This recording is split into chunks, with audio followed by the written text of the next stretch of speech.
성부와 성자와 성령의 이름으로 아멘. 하늘을 우러러 사랑하는 하느님 아버지 뜻 안에서 스승이신 예수님과 도움이신 성령님과 사랑하는 성모님과 성요셉 아버지와 성미카엘 대천사와 하늘의 모든 거룩한 천사들과 성인들의 전구를 청하며 기도드립니다. 사랑하는 아버지, 늘 아버지께 온 인류를 대신하여 감사드립니다. 그리고 아버지께 온 인류를 대신하여 저의 모든 열정과 힘과 에너지와 내적이고 외적인 모든 속성을 다 쏟아부어 아버지께 사랑으로 돌려드립니다. 마치 예수님께서 돌아가실 때 물 한 방울도 남기지 않고 다 인류의 죄를 위한 희생과 배상과 보수의 예물로 쏟아부으시고 이제 다 이루었다 말씀하시고 돌아가셨던 것처럼 저의 모든 에너지와 열정과 힘과 또 온 질신된 마음과 제가 갖고 있는 그 모든 속성이 다 아버지를 위한 사랑으로 돌려드리기를 갈망하오니 예수님과 어머니 하나 되신 성심을 통해서 아버지 뜻에 그 의지로 봉헌드리오니 부디 너그러이 받아주시옵소서. 또한 아버지 저를 포함한 온 인류가 지은 죄악 그 모든 죄악도 저희 사명과 저희 제자들과 저희 십자가 사도직이 예수님과 어머니께서 배상과 보속하셨던 바로 그 정신세계의 나라에서 그 차원에서 함께 두 분과 함께 배상과 보속을 하기를 갈망합니다. 저희가 일상생활에서 겪고 있는 모든 희생과 고통들 아주 작은 것에서 큰 것에 이르기까지 어느 것 하나도 손실됨 없이 완벽한 온 인류와 특별히 제가 사랑하는 이 조국인 대한민국이 저지른 죄악을 배상과 보속하고자 하는 예물로 바쳐드리기를 갈망하오니 아버지 부디 너그러이 받아주시어 이 불쌍하고 가련한 대한민국을 용서하여 주시고 이 나라에 살아가는 모든 국민들 단 한 명도 예외됨 없이 부디 회개하여 아버지의 사랑을 은총을 다시 받을 수 있는 그런 기회로 이 환란의 효용과 가치가 차고 넘칠 수 있도록 자비를 베풀어 주시옵소서. 아버지 오늘도 감히 그 깊이와 높이와 넓이를 다 깨달을 수도 없을 만큼의 위대한 보석보다도 더 찬란하고 아름다운 말씀과 그 세계를 열어주시고 펼쳐 보여주시는 사랑에 감사드립니다. 더 깊고 높고 넓은 곳까지 완벽하고 온전하게 깨닫고 알아들을 수 있는 영안으로 눈과 귀와 마음과 정신을 활짝 열어주시어 제 안에서 예수님과 어머니께서 모두 말씀하시옵소서. 이 모든 기도 우리 주 그리스도를 통하여 비나이다. 아멘. 성부와 성자와 성령의 이름으로 아멘. 안녕하십니까. 하느님의 뜻 선교의 윤피아 수녀입니다. 오늘도 아버지께서 주신 말씀 요한복음을 배우게 되면서 참 매일매일 기대가 됩니다. 오늘은 어떤 본질의 나라를 또 배울까? 오늘은 어떤 나라를 내가 새롭게 깨닫게 될까? 오늘은 내가 몰랐던 어떤 지고하신 정신세계를 좀 깨닫고 배울 수 있게 될까? 여러분도 저와 같이 떨리고 설레고 기쁘고 갈망하는 마음으로 오늘 아버지께서 주신 말씀 함께 보시겠습니다. 2020년 3월 28일 사순 제4주간 토요일입니다. 일독서 예레미야서 11장 18절에서 20절까지 말씀입니다. 주님께서 저에게 알려주시어 제가 알아차리게 되었습니다. 주님께서 저에게 그들의 악행을 보여주셨습니다. 그런데도 저는 도살장으로 끌려가는 순한 어린 양 같았습니다. 저는 그들이 저를 없애려고 음모를 꾸미는 줄 알아차리지 못했습니다. 저 나무를 열매째 베어버리자 그를 산 이들의 땅에서 없애버려 아무도 그의 이름을 다시는 기억하지 못하게 하자. 그러나 정의롭게 판단하시고 마음과 속을 떠보시는 만군의 주님. 주님께 제 송사를 맡겨드렸으니 주님께서 저들에게 복수하시는 것을 보게 해주소서. 주님의 말씀입니다. 하나님 감사합니다. 예레미야 예언자는 지금 이 상황이 어떤 상황이냐면요. 이 이스라엘 백성들이 타락하고 하느님의 뜻하고는 다르게 벗어나서 살아가는 것을 이제 이것은 잘못됐다. 이것은 아버지의 뜻에 어긋났다. 뭐 이것은 진리가 아니다. 이제 이런 바른 말을 아버지의 뜻이 말하기를 원하시는 그 나라를 이제 이스라엘 백성들에게 끊임없이 자연법으로 얘기하면 이제 충고, 조언, 그거보단 좀 더 강한 거겠네요. 아무튼 그런 아닌 것을 아니다라고 말하는 지금 그런 나라에서 끊임없이 이스라엘 백성들을 깨우기를 위한 그 아버지의 사명을 받들어서 계속 이것은 잘못됐다, 이것은 이렇게 하면 안 된다라는 것을 이야기했거든요. 그러면 어떻게 될까요? 원한만을 사게 되겠죠. 특히 누구에게 기득권의 세력에게 원한을 사고 눈에 가시처럼 여기게 되겠죠. 그래서 예레미야의 그 입지가 점점 좁아지고 난처해지고 불리해지고 박해를 안주 이제 사실적으로 가하게 되는 그런 상황에 도입해 있는 것을 지금 여러분께서 보시는 거거든요. 근데 이 일독서를 올바르게 그 본질의 나라에서 이해를 하려면 여기 지금 그런데도 저는 도살장으로 끌려가는 순한 어린 양 같았습니다. 저는 그들이 저를 없애려고 음모를 꾸미는 줄 알아차리지 못했습니다. 이 당사자는 지금 누구를 얘기하는 거냐면 사실은 예수 그리스도를 말씀하시는 겁니다. 예수님에게 악의 세력이 어떻게 핍박을 하고 어떻게 음해를 하고 모함을 해서 죽여버리기를 원했는지 이 당사자는 사실 예수님을 말씀하시는 거예요. 그러면서 동시에 성경은 제가 말씀드렸죠. 다중적이고 복수적이다. 그렇기 때문에 예수님이면서 동시에 예수님과 같이 사명을 수행하는 자, 즉 예레미야도 이 당사자에 해당하는 것이고 이 시대로 보자면 만약에 저희 사명이 아버지의 뜻을 행한다. 그런데 그 악의 세력으로서 핍박을 받는다. 그럼 저희도 이 당사자에게 해당되는 겁니다. 그러니까 더 리얼하게 이야기하면 오늘 지금 여기서 핍박을 받는 도살장으로 끌려가는 순한 어린 양이 과연 누구냐라는 것이 오늘의 핵심인데 그것은 근원적으로는 예수님을 말씀하시는 것이고 그리고 그 파생적 관점으로 보자면 근원은 물론 예수 그리스도시고 파생적 관점으로 보자면 그렇게 예수님처럼 아닌 것을 아니오라고 아버지의 사명을 전하는 주님의 일꾼들 있죠. 그럼 과거에 주님의 일꾼이 엄청 많았죠. 구약에 예레미야도 해당되고 수많은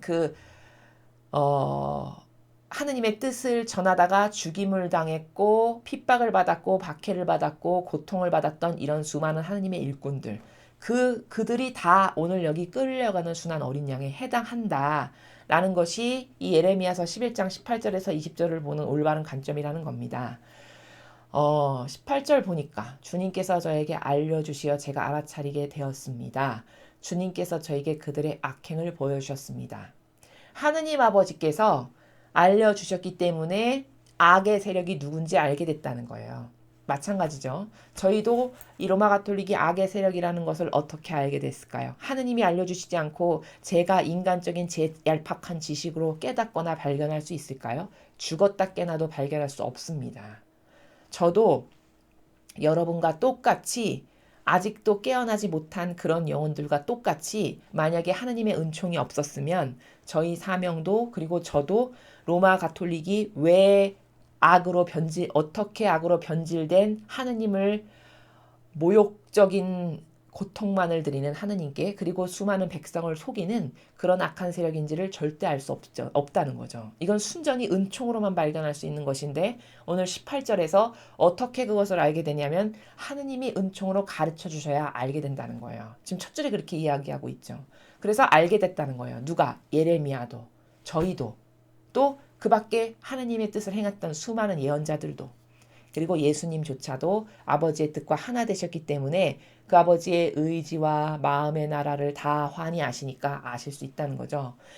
주님께서 저에게 그들의 악행을 보여주셨습니다. 하느님 아버지가 저희에게 예레미야에게 수많은 주님의 일꾼들에게 진실된 진짜 가짜가 아닌 진짜 일꾼들에게 누가 악인지 왜 어떤 게 어떻게 성경하고 다른 악인지를 다 보여주신다라는 겁니다.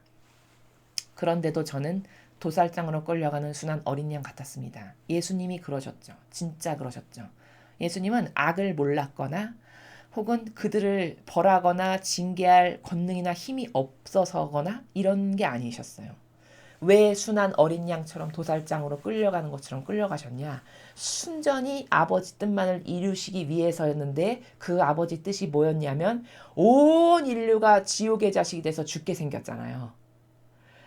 분명히 지옥의 자식이 돼서 죽을 게 훤히 보이는데 그것을 구원하러 가야 될 사람이 필요했던 거예요. 왜? 진리는 공짜가 없으니까. 거저되는 게 없으니까. 내 자녀들을 구하고 싶은데 그럼 어떻게 해야 될까요? 희생이 들어가야 되잖아요. 고통이 들어가야 되잖아요. 값어치를 치러야만 가능한 거잖아요. 그러니까 자원하신 거예요.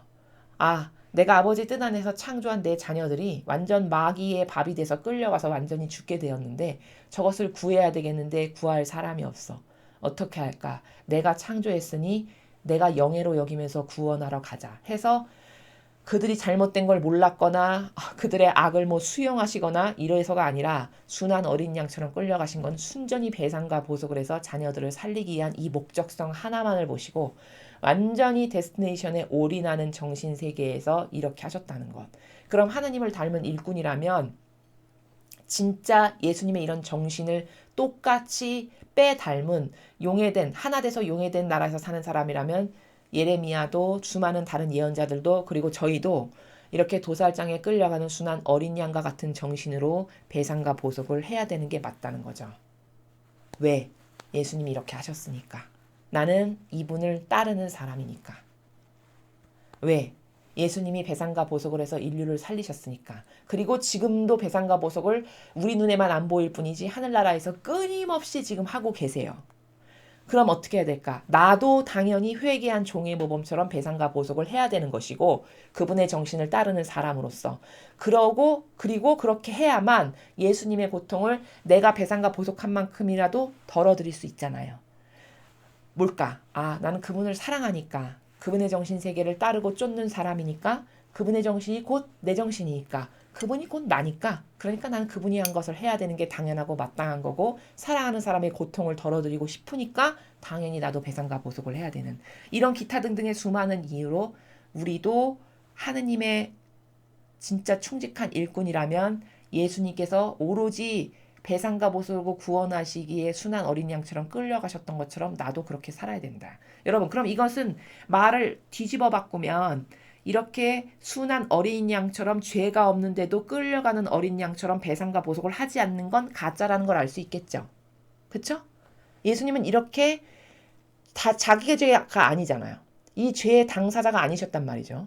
근데 도살장, 이제 목이 베어서 죽을 운명을 앞둔 도살장에 끌려가는 양처럼 끌려가셨다는 거예요. 순전히 죄의 배상과 보속을 위해서. 그럼 예수님 닮았다면 입으로만 나는 닮았네 제자네 하지 말고 행위의 열매의 결과로 입증을 해야 될 거 아니에요. 그럼 어떻게 살아야 될까요? 이분처럼 매일같이 고행하고 고통을 사랑하고 희생을 사랑해서 회개한 종의 모범으로 살아가는 구체적 열매가 있어야 그때 가서야 아 그래 예수님을 닮은 리더가 맞구나. 이걸 인정할 수 있다는 겁니다. 저는 그들이 저를 없애려고 음모를 꾸미는 줄 알아차리지 못했습니다. 이 바리사야 율법학자 사악한 마귀의 세력이 이 주님의 일꾼을 없애려는 음모를 몰랐다는 거죠. 저 나무를 열매째 베어버리자 그를 산 이들의 땅에서 없애버려 아무도 그의 이름을 다시는 기억하지 못하게 하자. 이렇게 마귀적 세력이 의도를 가지고 예수 그리스도를 죽였고 예레미야를 죽이려고 했고 또 다른 수많은 하느님께서 직접 파견하신 예언자들을 다 그렇게 죽였죠. 핍박하고 박해하고.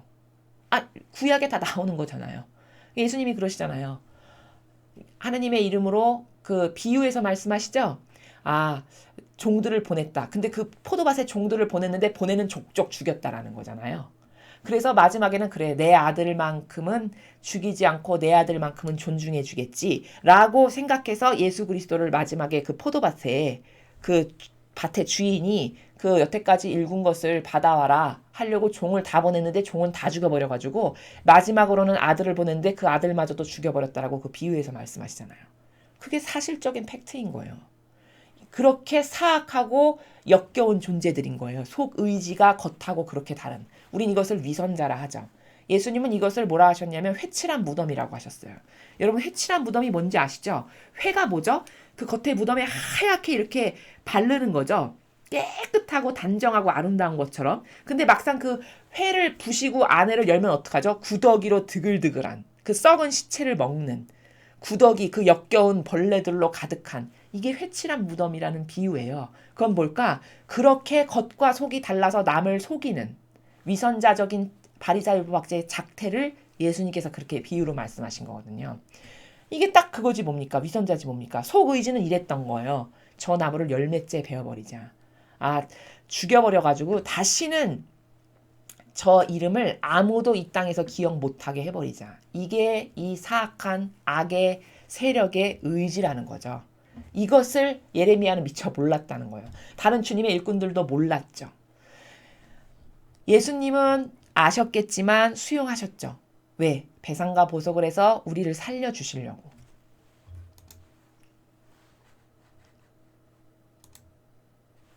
그러나 정의롭게 판단하시고 마음과 속을 떠보시는 만군의 주님, 주님께 제 송사를 맡겨 드렸으니 주님께서 저들에게 복수하시는 것을 보게 해주소서. 아버지는 이 20절은 이렇게 이해할 수 있습니다. 아버지는 여러분 하느님을 우리는 볼 수도 없고 만질 수도 없고 이 유물론적인 한계적 우리의 속성으로 하느님을 알기에는 너무 우리의 정신 수준이 낮아요. 너무나도 졸렬하고 너무나도 저급하고 좁고 그리고 한계적이고 유물론적이기 때문에 그만큼 우리가 하느님을 알고 깨닫기가 어려운 거거든요. 그 갭이 그러니까 이런 거죠.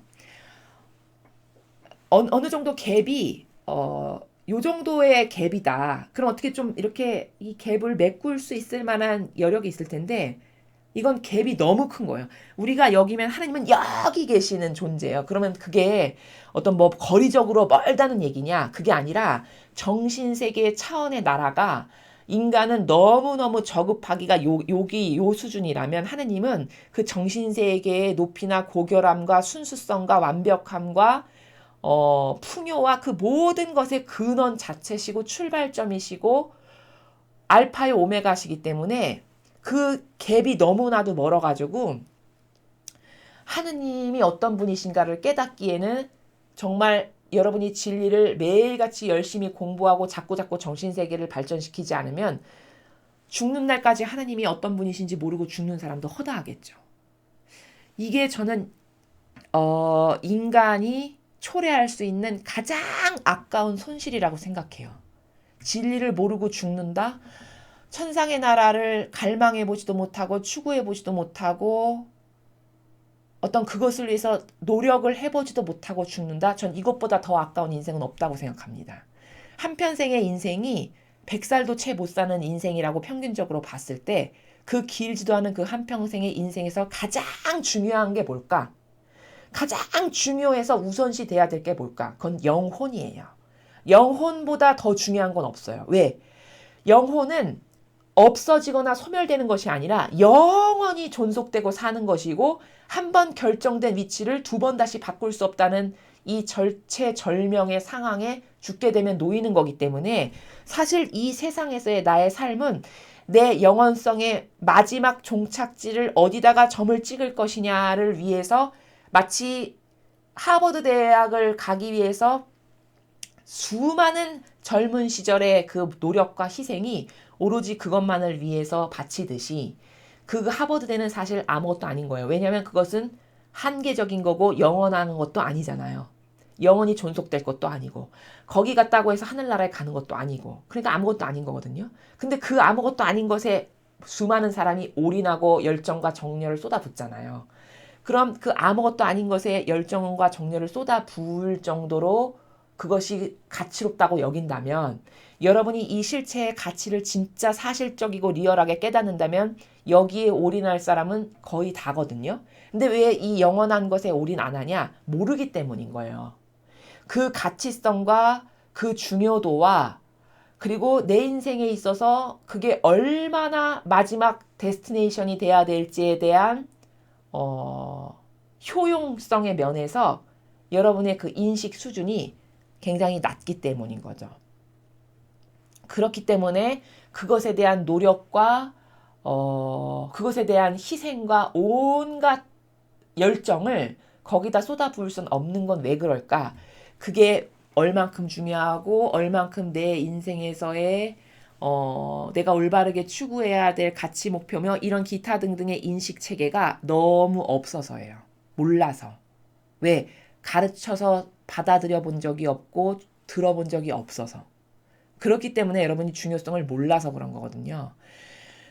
지금 이 말을 왜 하냐면 정의롭게 판단하시고 마음과 속을 떠보시는 만군의 주님, 이 문장 때문에 그렇게 오랫동안 제가 부연 설명을 한 거예요. 하느님은 마음의 속 그림자 머리카락 하나까지 이 숫자까지도 세시는 분이시다는 거예요. 이걸 그냥 막연히 생각하잖아요. 근데 이 리얼성이 크면 클수록 여러분은 하느님을 사랑할 수밖에 없고 하느님께 더 가까이 다가가고 싶고 그분과 진짜 하나 되고 싶고 그 나라에 가는 것이 얼마나 열렬한 소망이 돼야 하는지 이런 것이 다 개선이 될 거라는 거죠. 그렇게 개선시킬 수 있는 빠른 방법은 뭘까? 그것은 진리를 아는 거예요. 그렇기 때문에 제가 맨날 진리를 열심히 배우시고 들으시고 자기 것으로 만드시라고 이렇게 자꾸 강조하는 것은 이것보다 더 중요한 것은 제가 봤을 때 없고 제 지성과 제 열정이 생각했을 때 인간에게 이것보다 더 중요하고 이것보다 더 가치로운 것은 제가 지금까지는 없고 그리고 여기서만 제 훈련의 경험에서는 저는 여기서만 희열을 느껴요.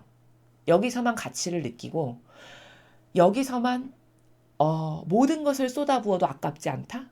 이것을 오로지 이 진리의 세계에서만 느낀다는 거죠. 그러니까 여러분도 그렇게 여러분이 사람은 어떤 목표성이 있을 때 목표가 딱 정해지면 그때부터 뭔가 열정이 나오고 뭔가 투신하고자 싶은 마음이 생기고 뭐 노력을 하게 되고 뭐 이런 게 나오는 거거든요. 누군가가 열정이 없고 무기력하고 하고 싶은 것도 없고 삶에 맨날 그날이 그날인 그런 상태로 살아가시는 분이 혹시 계시다면 여러분이 온통 열정을 쏟아야 되고 매일 도전해야 되고 아무리 도전해도 아깝지 않은 도전하다 설사 실패한다 해도 아깝지 않을 유일한 도전 목표는 이 진리의 나라를 깨닫는 것 하느님의 뜻에 용해되는 것 그분과 어떻게 하면 더 하나 될까 어떻게 하면 그 영원성의 나라에 나의 사고방식이 영원성의 나라가 나의 사고방식이 되게 할까 이것보다 더 중요한 것은 제가 진짜 없다는 것을 여러분에게 지금 이 첫 번째 줄을 설명하기 위해서 이렇게 또 기획에 장황한 말씀을 드린 겁니다. 이런 하느님은 모든 것을 다 하신다는 거예요. 지금 20절의 이야기는 이런 하느님은 이 마음에 인간이 왜 배알이라고 하는 거 있죠. 아무도 모르고 나만 가지고 있는 어떤 배알 있잖아요. 그런 속의지. 하느님께는 이것마저도 대낮같이 보신다는 거예요. 그러니까 여러분 하느님 앞에 진실하지 않잖아요. 그럼 자기만 손해예요. 왜냐? 이 배알까지도 다 보시는 분인데 그분 앞에서조차도 진실할 수가 없다? 하나님이 제일 싫어하시는 거는 이런 위선자적인 속성이거든요. 이것을 깨부수지 않으면은 이 바리사의 율법학자가 가장 저주받은 게 뭔지 아십니까? 이 위선자적 속성 때문이에요, 여러분. 이 위선자적 속성은 남을 속이는 거거든요. 결론적으로. 이 남을 교묘하게 속이는 이것을 아버지는 진짜 싫어하세요. 이게 저주받을 일인 거거든요, 이거는. 그래서 만일 자기가 그렇게 겉과 속이 다른 위선자적인 속성을 갖고 있다. 그것도 감히 하느님 앞에. 그렇다면 이것은 반드시 여러분이 고치시지 않으면 여러분의 영혼은 하느님의 은총을 안 주시는 게 아니라 여러분 스스로가 은총을 가로막는 거예요. 그 역겨운 속성에 아버지가 뭐를 부으실 수가 없는 거거든요. 그렇기 때문에 하나님은 이렇게 마음의 그림자까지 다 아시기 때문에 지금 예레미야가 하소연하는 거거든요. 이렇게 저의 이런 억울함을 아버지 다 아시죠. 이것을 꼭 알아주세요. 뭐 지금 이렇게 하소연하는 나라거든요.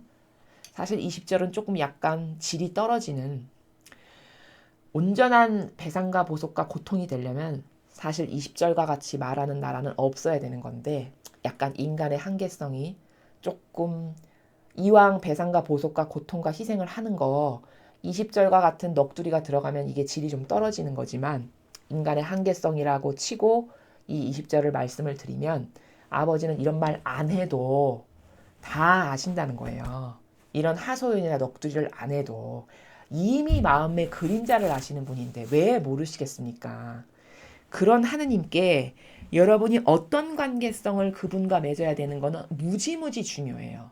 한평생의 인생에서 가장 중요한 거는 돈도 아니고 재산도 아니고 자식도 아니고 배우자도 아니고 어떤 것도 이것을 능가하는 중요성은 없다는 겁니다.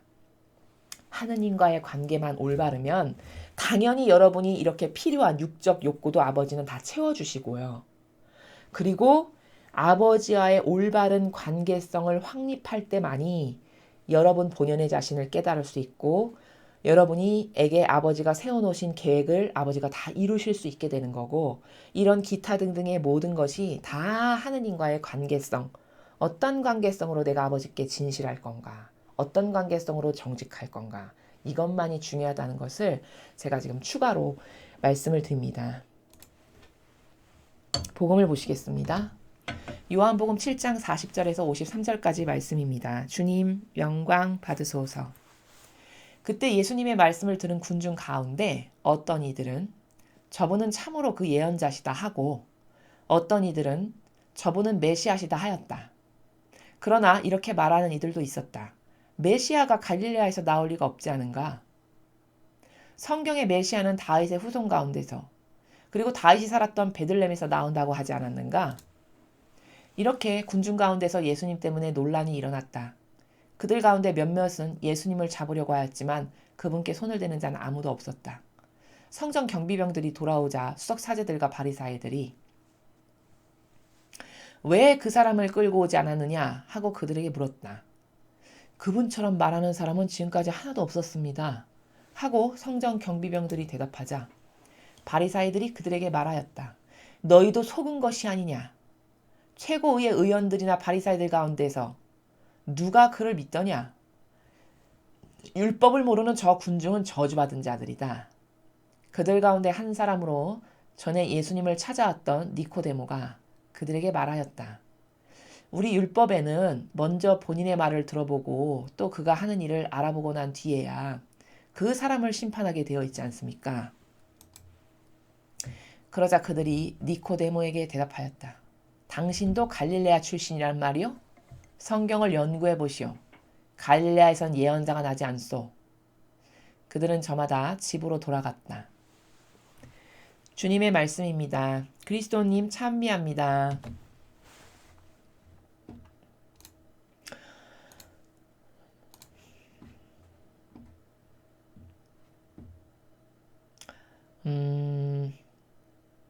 우리는 지금 요 근래에 계속 요한복음을 여러분 학습하고 계십니다. 여러분 인간이 얼마나 웃기는 존재냐면요. 얼마나 맞지도 않은 것을 제멋대로 떠드는 존재인지를 지금 우리가 41절, 42절에서 볼 수가 있어요. 무슨 말이냐면 지금 예수님이 진짜 하느님의 아들이냐 메시아냐 아니냐로 자기네끼리 왈가왈부하고 있는 상황이거든요. 지금 이 상황이. 근데 41절에 이렇게 얘기하죠. 이제 그 군중이 자기네끼리 그러니까 맞는지 틀리는지 평가하고 이제 무게를 달아보는 거예요. 진짜냐 가짜냐 이래가면서. 근데 그 진짜냐 가짜냐 논의하는 수준이 얼마나 웃기냐면 여기 보니까 어떤 사람들이 저분이 메시아다 이랬어요. 이제 군중들이 이야기하는 겁니다. 이거는. 그 중에 어떤 사람은 또 이렇게도 말하는 거예요. 야 메시아가 갈릴레아에서 나올 리가 없지 않냐. 지금 이 사람들이 말하는 건 다 뭐냐면 성경 읽은 거를 가지고 자기네끼리 얘기하는 겁니다. 토론을. 아니 메시아가 갈릴레아에서 나올 리가 없지 않냐. 성경에 보면은 메시아가 다윗의 후손 가운데서 즉 베들레헴에서 나온다고 쓰였지 않냐. 이렇게 자기네끼리 지금 논쟁하는 거예요. 근데 여러분 얼마나 이 인간이 무식하고 읽어도 모른다라는 걸 여기서 발견할 수 있냐면은 예수님이 베들레헴에서 태어나셨잖아요. 그리고 다윗의 후손 맞죠? 다윗의 후손이시여 이렇게 군중들이 얘기하죠. 그 왜 그러냐면 그 다윗 왕으로부터 쭉 연결돼서 예수님의 아버지인 그 요셉 성인도 다윗의 후손이라는 얘기를 합니다. 그 성경에 보면 다윗의 후손인 요셉 뭐 이렇게 나옵니다. 그 다윗의 후손이 맞아요. 그 가문에서 그 핏줄에서 그 줄기에서 나온 게 맞거든요. 그래서 예수님이, 하느님 아버지께서 말씀하시잖아요. 너에게서 왕홀이 떠나지 않게 하겠다. 그건 뭐냐면 예수 그리스도가 태어나실 것을 미리 예견하신 거예요. 예언하신 거예요. 다윗의 그 왕과 가문에서 진짜 왕이 태어날 건데 네 다리사이에서 왕홀이 떠나지 않겠다 하시는 그 말씀이 뭐냐면은 결국은 그 다윗 왕과의 가문의 후손에게서 예수 그리스도가 태어나실 거다라는 거를 벌써 몇백 년 전에 말씀하신 거다 이겁니다. 다윗의 후손이 맞으세요. 또 베들레헴에서 태어나셨어요. 근데 왜 이렇게 왈가왈부하냐면 뭐 갈릴레아에서 나올 리가 없는데 성경에는 베들레헴에서 난다고 써있는데 저 사람은 갈릴레아 사람이잖아. 이제 자기네끼리 이렇게 얘기하는 거거든요. 이건 뭐냐면은 예수님이 자라신 곳은 갈릴레아 나자렛이고 태어나신 곳은 베들레헴이에요. 베들레헴 마구간이라고 하죠. 그 왜 그러냐? 원래 나자렛에서 성모님이 지내셨는데 요셉 성인과 그 당시에는 고향에 가서 그 호적 등록을 하게 돼 있었어요. 근데 그 요셉 성인의 고향이 베들레헴이었단 말이에요. 그러니까 이제 호적 등록을 하러 가야 되잖아요. 그래서 갔어요. 그러면서 그 과정 가운데에서 예수님께서 태어나시잖아요. 그러니까 베들레헴에서 태어나신 게 맞죠. 베들레헴에서 태어나셨고 잠시 다 아기들을 죽여버릴 거니까 피신해 있으라고 해서 이집트에서 잠시 계셨다가 유년 시절을 보내고 사신 곳은 갈릴레아 나자렛이란 말이에요. 그러니까 베들레헴에서 태어나신 것도 맞고 다윗의 후손도 다 맞는데 잘 알지도 못하면서 이렇게 인간의 얄팍한 지식이 서로 네가 맞네 내가 맞네 하면서 지금 떠들어대는 그런 상황을 우리가 41절과 42절에서 보는 겁니다. 성경의 말씀이 완벽하게 이루어진 게 맞죠. 다윗의 후손에서 태어나신 게 맞고 호적 등록을 하러 가신 그 고향에서 성모님께서 마구간에서 태어나셨잖아요. 그게 베들레헴이란 말이죠. 그러니까 태어나신 곳이 바로 그곳이고 유년 시절을 보내신 곳은 다시 갈릴레아의 나자렛에 와서 사셨다는 것. 그것을 우리가 성경에서 발견할 수 있다는 거죠. 그러니까 아버지의 그 성경의 말씀이 정확하게 이루어진 건데 이렇게 잘 알지도 못하면서 서로 왈가왈부 떠들고 있는 겁니다.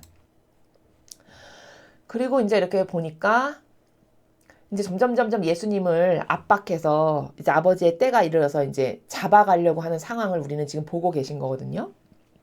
근데 이제 이 역겨운 바리사이와 율법학자들이 성전 경비병을 심부름꾼으로 보낸 거예요. 가서 예수님을 끌고 오라고. 근데 성전 경비병이 보기에도 지금까지 저런 예언자는 한 명도 본 적이 없거든. 수많은 기적과 치유와 죽은 사람 살려 말씀하시는 것 자체가 어떤 것도 반박할 수 없는 진리 팩트만을 말씀하셔. 이런 분은 한 번도 못 봤거든요. 그러니까 이 성전 경비병도 잡아올래도 명분이 없는 거예요. 그러니까 돌아와서 한다는 말이 그분처럼 말하는 사람 지금까지 한 번도 못 봤다고 이렇게 이야기를 하는 거죠. 그랬더니 이 마귀들이 답변하는 나라를 잘 보십시오, 여러분. 우리가 오늘 요한복음에서 키포인트로 봐야 되는 거는 마귀가 어떤 사고방식의 나라에서 살아가는가를 봐야 돼요. 자, 그랬더니 이 마귀 바리사이들이 뭐라고 얘기하나 잘 보십시오. 너희도 속은 게 아니냐. 그리고 속았다라고 입증 근거 자료를 대기를 뭘 입증 근거 자료를 대냐. 최고의회 의원들이나 바리사이 가운데 누가 그를 믿더냐. 누가 그 예수를 메시아라고 믿더냐. 이 말이죠. 너는 아마 저렇게 군중이 기적이나 진리 떠드는 거 보고 메시아가 왔나 보다라고 떠받드는 거 보고 너도 그렇게 생각하나 본데 저 율법도 모르는 미개한 저 군중은 저주받은 자들이다. 지금 이렇게 이야기하는 거거든요. 자, 그럼 여러분 우리가 여기서 이 마귀가 쓰는 논리 체계를 알아야 되는 건 이겁니다. 자, 마귀가 지금 뭐라고 이야기하죠? 예수님이 가짜라는 것을 입증하기 위해서 성경을 근거로 들이대는 게 아니고 뭘 들이대고 있죠? 바리사이 가운데 누가 그 사람을 진짜라고 얘기하느냐? 즉 지금으로 말하면 자기네 신학 박사, 그 엄청 성경을 많이 연구했다라고 하는 이런 종교 지도자들 있죠. 그 사람들 중에 누가 그 사람을 진짜 하느님의 아들 메시아라고 누가 인정하더냐? 이게 백데이터예요. 내미는. 여러분 이게 말이 됩니까? 아니 인간이 그 성경을 연구한다라는 인간이 아버지의 뜻, 진리보다 더 완벽하고 퍼펙트한 겁니까? 그들이 입증 증거가 되나요? 말이 안 되는 거죠. 고작 입증 증거로 들이대는 게 자기네 그 세력과 하나인 그 율법학자 신학 박사들이 말하는 것을 입증 증거라고 되는 거예요. 그러니까 이 로마 가톨릭하고 얼마나 똑같냐면 이 로마 가톨릭도 뭔가 이게 진실이 아니다라고 딱 얘기를 하잖아요. 그럼 어떻게 얘기하냐면 그거 교회법에 없는 내용인데 이렇게 얘기합니다. 자, 그럼 교회법이 진리였을 때나 그 말이 맞는 거죠. 그쵸? 즉 교회법이 철저히 성경에 근거한 예수님의 정신과 가르침과 모범과 카리스마의 원리 가운데에서 쓰여졌고 그 정신 세계의 질서여야만 그걸 내밀어도 인정할 수 있는 그런 거예요. 자, 근데 여러분도 알다시피 교회법이 성경에 이런 예수님의 정신과 가르침과 모범과 카리스마 혹은 하느님 아버지의 진리, 거룩한 사랑, 그 십계명 그것 가운데 쓰여졌습니까? 아니면 자신들의 사욕과 욕망과 누룩을 채우기 위해서 교묘하게 변질된 인간의 제도와 전통으로 쓰여졌습니까? 당연히 인간의 제도와 전통, 누룩이 들어간 그걸로 쓰여진 게 교회법이라는 겁니다. 여러분 제 말이 의심스러우시면 인터넷에 들어가서 교회법을 하나하나 찾아서 다 읽어보세요. 그래서 거기서 이게 빨라요. 거기서 이 예수님의 정신과 일맥상통하는 원리가 어떤 게 있는가를 찾아보십시오.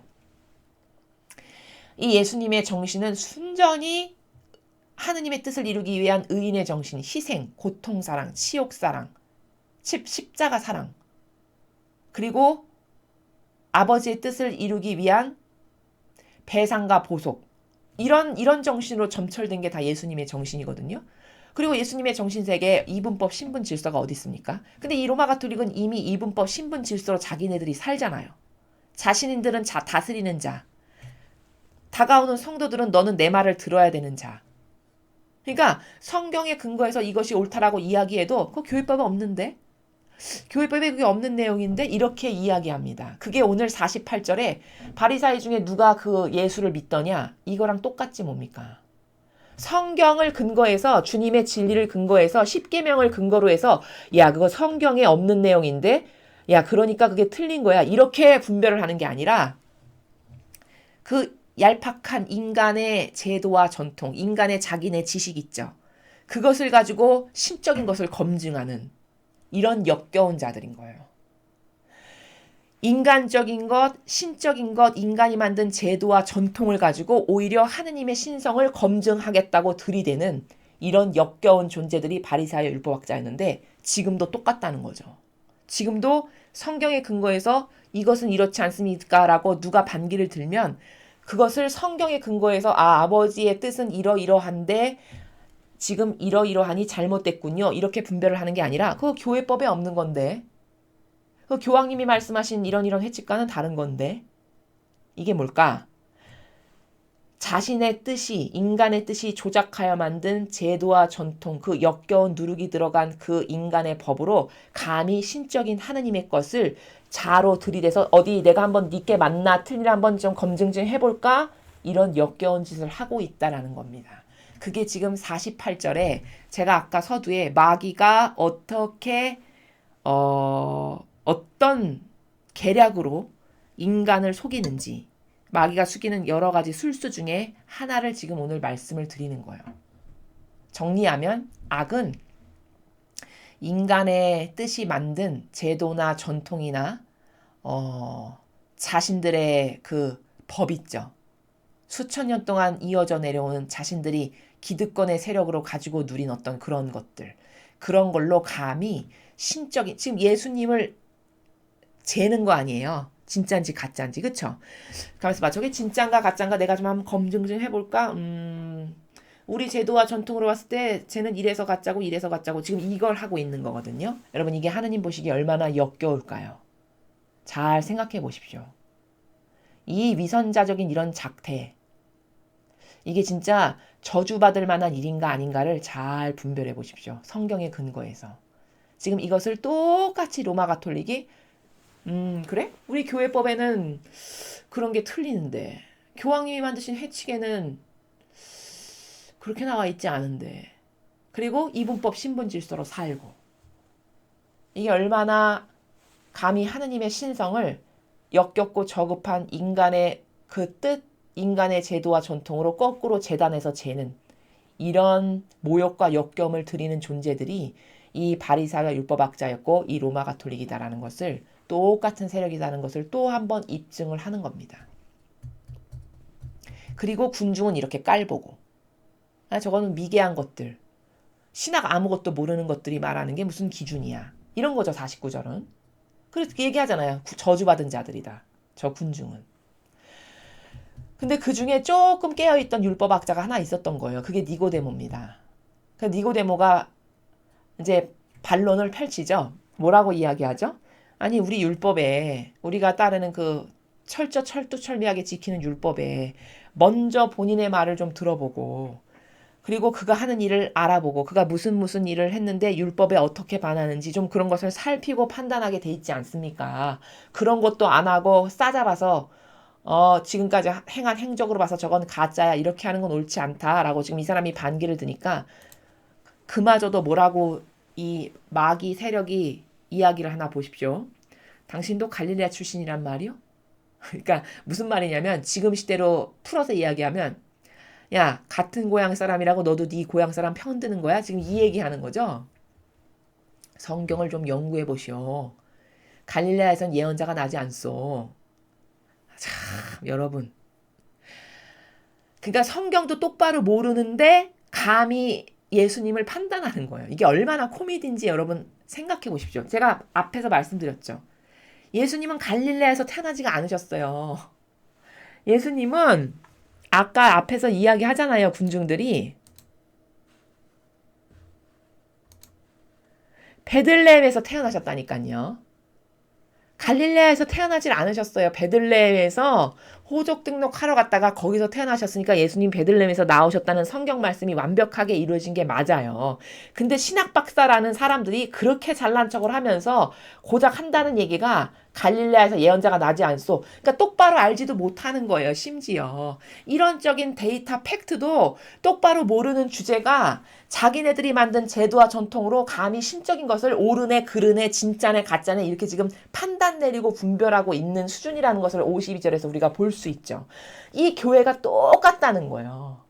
성경도 잘 알지도 못하는 그런 수준이 뭐가 맞네 틀리네 그르네 진짜네 가짜네를 분별할 능력이 안 됩니다. 여기 지금 보십시오. 진짜네 가짜네를 분별할 능력이 됩니까? 바리새인 율법학자가 성경도 지금 똑바로 모른다는 게 입증됐죠. 갈릴레아에서는 예언자가 나지 않소. 예수님이 어디서 태어난지도 모르는 거예요. 사실적으로. 그럼 팩트도 모르는 주제가 그 수준이 감히 신적인 것을 저건 틀렸네 맞았네 메시아네 진짜네 가짜네 이것을 지금 논하고 있죠. 이게 얼마나 웃지 못할 코미디입니까? 자기네가 이런 저급한 수준인 거를 깨닫지를 못하는 거예요. 그리고 난 신학 박사네 이렇게 살아가는 이 역겨운 수준을 하느님이 그 회칠한 무덤이다. 너네는. 바리사이의 행실만은 담지 말아라. 쟤네들은 겉과 속이 다른 위선자다. 이런 수많은 말들로 예수님께서 바리사이가 왜 마귀 세력인지를 입증하시잖아요. 이 정도로 웃기는 코미디 세력이라는 거예요. 그 로마 가톨릭이 어떤 한 수도회를 분별할 때 이거 교회법에 봤을 때 진짜네 가짜네 너는 이렇게 하면 되고 안 되고 이것을 이 바리사이들처럼 합니다. 실제로. 그럼 왜 웃기는 코미디라고 얘기하냐면 그것을 분별할 만한 능력이 되지도 않으면서 오늘 이렇게 바리사이들이 사실적 팩트도 모르죠. 예수님은 갈릴레아에서 사셨지 거기서 태어나시진 않았어요. 그럼 팩트도 모르는 주제가 그 수준이 감히 신적인 걸 논하는 이게 얼마나 코미디입니까? 그리고 자기는 그렇게 대단한 존재로 착각 속에 사는 거예요. 로마 가톨릭을 보십시오. 너넨 가짜네 진짜네 뭐 우리에게 분별을 받아야 되겠네 어쩌네 이런 말을 해요.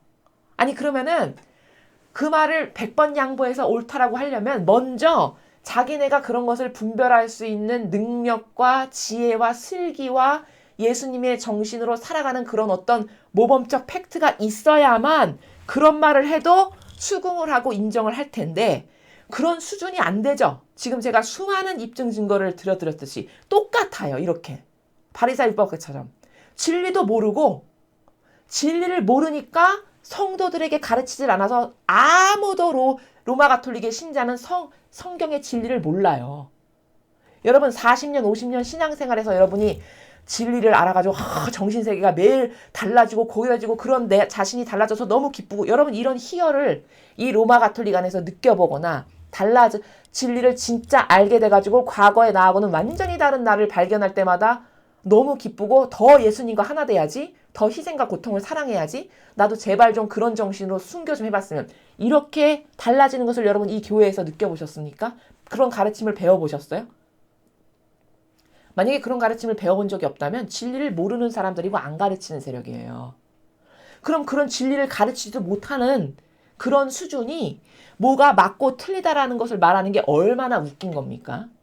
똑같은 세력이라는 거예요. 그저 입증 증거는 교회법에 이게 맞고 틀리고, 마치 율법학자들이 우리 율법에 저것은 가짜인데 이 무식한 군중들이 따르는 거는 율법을 몰라서고, 얼마나 똑같은 나라입니까? 이렇게 같은 세력인데도 분별할 수 있는 눈이 없어서 그런 막인 거를 모른다는 거예요. 이게 너무 기막힌 거예요, 이 현실이. 여러분, 특정 종교를 제가 물론 이야기해서 좀 그렇지만 요 근래에 엄청 이슈가 되는 신천지라는 그 종교 세력이 있죠. 여러분, 신천지라는 종교 세력에 무려 30만 명의 성도들이 있다고 합니다.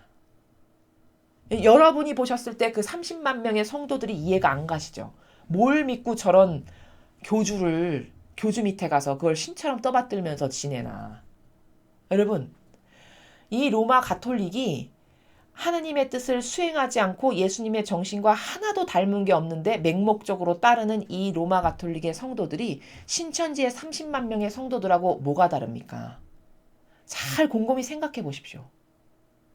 아니, 자신은 그 신천지의 성도라고 다르다고 생각하고 사시잖아요. 그럼 객관화를 한번 시켜보자는 거예요. 그게 가짜라서 여러분은 그렇게 어떻게 저런 가짜를 그렇게 맹목적으로 추종하지? 이렇게 분별하시는 거잖아요. 자, 그럼 로마 가톨릭도 저게 진짜인지 가짜인지를 잘 분별하고 따져봐서 가짜라면 거길 안 믿어야 되는 게 정상인 거잖아요. 여러분이 신천지 성도들을 이상하게 보시는 거랑 똑같이.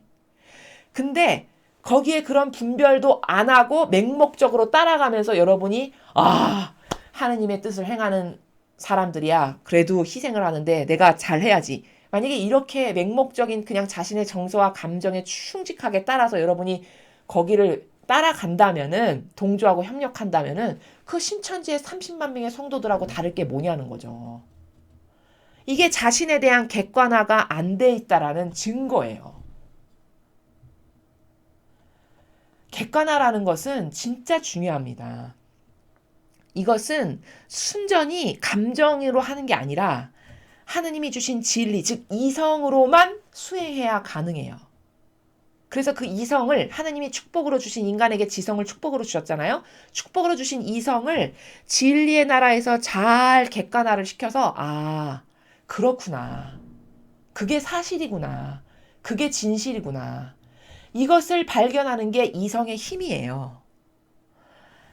인간은 참 아이러니한 게 남은 그렇게 이상하다라고 잘 보면서 그 신천지의 30만 명의 성도들은 참 이해가 안 간다라고 어떻게 저럴 수가 있냐라고 비난하면서 자기 자신에게는 한없이 관대하며 자기가 믿고 따르는 것은 사실적 객관화를 시켜보지 않는다는 겁니다. 자신이 믿고 따르는 것이 이름만 바뀌었을 뿐이지 그것도 하느님의 뜻하고 다른 올바른 모범을 행하지 않는, 그래서 여러분을 속이는 만약에 가짜 악의 세력이라면 거기에 동조하는 세력과 여러분도 똑같은 수준이라는 것을 정직한 마음으로 인식을 하셔야 된다는 거예요. 그렇지 않으면 여러분도 거기 그렇게 끌려가는 30명의 성도들하고 똑같은 운명이 될 수밖에 없기 때문에 저는 이것이 아니기 때문에 아닌 것을 아니다라고 말씀드리는 거라는 겁니다. 오늘 이 바리사의 율법학자들을 수많은 이스라엘 사람들은 진짜 하느님의 일꾼이라고 생각해서 한평생 믿고 따랐어요. 맹목적으로. 아주 충직하게. 근데 사실을 파헤쳐 보면 이 바리사 율법학자는 이렇게 무식하게 이를 데 없는 사람들이었어요. 진짜로는. 예수님께서 갈릴레아에서 태어나지도 않으셨는데 갈릴레아 나자렛 출신이라는 것을 지금 이렇게 추론상 자기네들이 그냥 주워 들은 거상 믿고 거기서 태어나지도 않았는데 그럼 진실도 모르는 거잖아요. 그러면서 이렇게 마구잡이로 떠들어대는 나라가 이 사람들이 갖고 있는 나라예요. 근데 신학 박사다 해서 남을 속이는 거죠.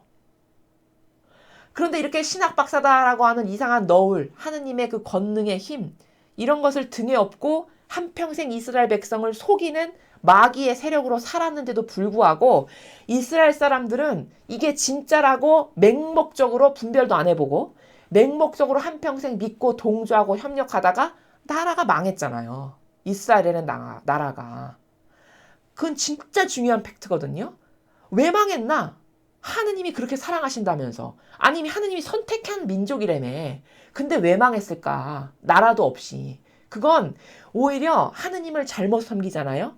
이렇게 역겨운 것과 하나 되고 동조해서 하느님을 역겨운 것으로 섬긴다. 그러면 차라리 하느님을 모르는 것보다도 더 못한 결과를 초래하게 되는 게 이게 무서운 현실이에요. 그래서 예수님은 이런 것을 너는 차라리 나를 몰랐던 게 낫다. 이게 무슨 말씀이냐면 주님의 일꾼으로 불림받아서 하느님의 집에 들어왔는데 정말 똑바로 예수님과 성모님의 정신으로 못 살잖아요. 그럼 차라리 하느님 일꾼으로 안 산 것만도 못하다는 거예요. 왜? 더 모욕과 역겨움을 드리는 존재로 한평생 살다 죽을 거니까 더 큰 벌을 받을 수밖에 없겠죠. 일반 하느님을 잘 모르는 평범하게 신앙생활하는 그런 평신도들보다 하느님의 일꾼이 더 큰 잣대로 평가받아야 마땅한 거고 왜? 많은 것을 받았으니까 하느님으로부터. 그리고 그런 직분을 수행하는 직무를 받았는데도 불구하고 직무를 안 했으니까 더 큰 심판을 받아 마땅한 거예요.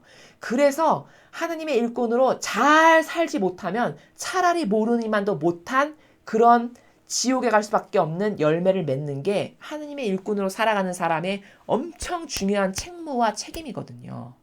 그래서 이 바리사의 율법학자들이 얼마나 위선적이고 얼마나 이렇게 똑바로 진실도 모르는 그러면서 온갖 잘난 체와 엄청 하느님을 섬기는 것처럼 위선자적인 작태를 한평생 해서 모든 이스라엘 백성을 속여먹은 사악한 마귀 집단이 이들의 실체라는 겁니다.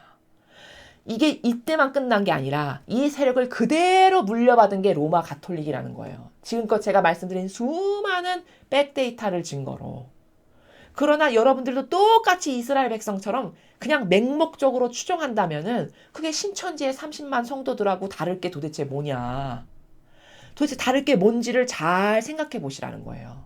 아, 내가 그렇게 이상하게 생각하는 사이비 종교 집단의 그 신도들과 내가 다를 게 뭔가. 나는 어떤 하느님의 진리를 잘 알아가지고 분별을 하고 팩트를 체크하면서 진실인가 아닌가를 살피고 아, 이게 진실이고 진짜해서 믿는 건지 아니면 나의 정서와 나의 기호와 경향을 충족시켜 주니까 그 편안하고 안락한 정서, 그리고 뭔가 거기 가면 좀 있어 보이는 듯한 뭔가 위로를 받는 것과 같은 그냥 이런 막연한 감정 노름에 취해서 그래서 내가 이미 하느님의 열쇠가 되돌려졌다라고 하는 이 교회에 맹목적으로 충실한 건 아닌가. 이것을 잘 생각해 봐야 된다는 겁니다.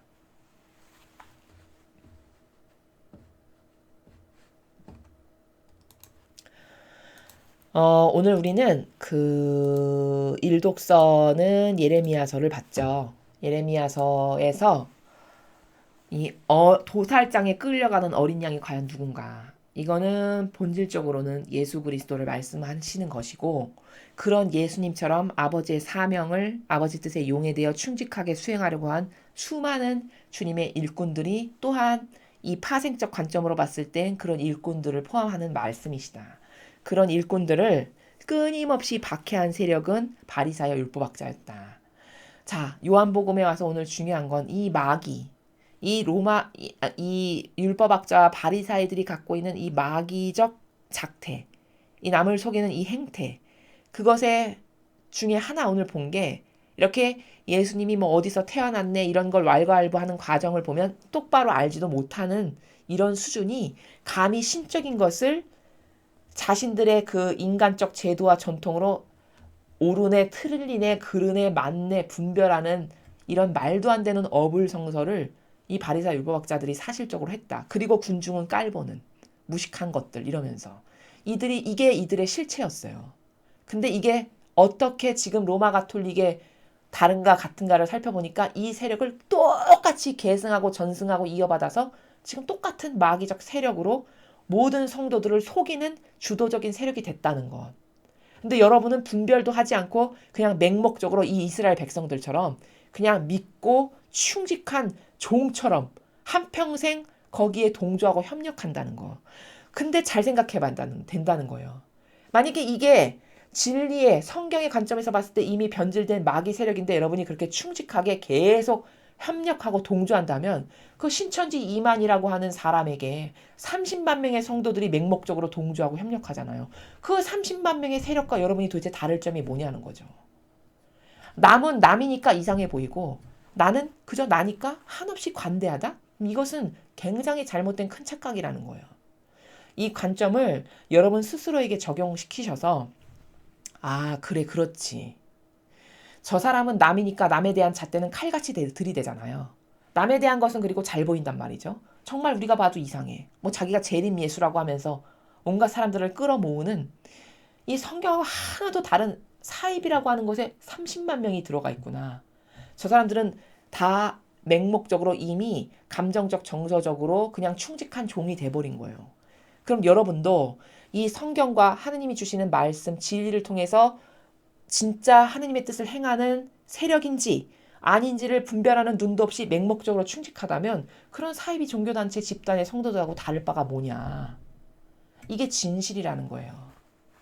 그래서 이 진실을 가지고 여러분 스스로를 잘 양심 성찰을 해보십시오. 그래서 아닌 것은 과감히 아니라고 할 때만이 여러분에게 하느님의 성령의 역사가 일어날 수 있고 아버지의 뜻이 여러분에게 그때가 되어야만 정직하고 진실된 나라에서 분별할 수 있는 눈을 더 많이 열어주셔서 아버지가 주시는 사랑을 여러분이 그때서야 받으실 수 있는 기본적인 백그라운드가 될 수 있다. 이런 것을 말씀을 드립니다. 이상으로 2020년 3월 28일 사순 제4주간 토요일 복음 해설을 마치겠습니다. 감사합니다.